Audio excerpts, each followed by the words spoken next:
Assalamu alaikum everyone, day 5. Jazakallah so much for answering in the comment below the answers, and we have a great response. Keep it up and keep doing. So let's start the quiz. Question number 1. What do Muslim communities try to accomplish in Taraweeh every Ramadan? Muslim Ummah Taraweeh में क्या पूरा करने की कोशिश करते हैं? Question number 2. Which Eid celebrates the day after the month of Ramadan ends? अब मैं उर्दू में बताऊंगी कौन सी ईद रमजान के महीने के बाद आती है. Question number 3. Is zakah optional or obligatory?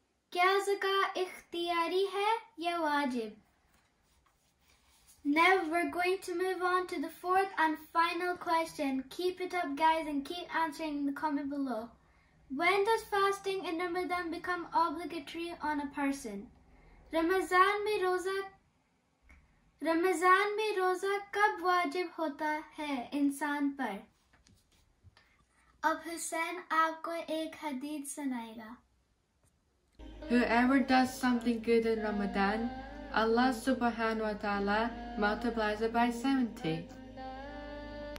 Don't forget to like and share. Jazakallahu khair. See you tomorrow. Allah Hafiz.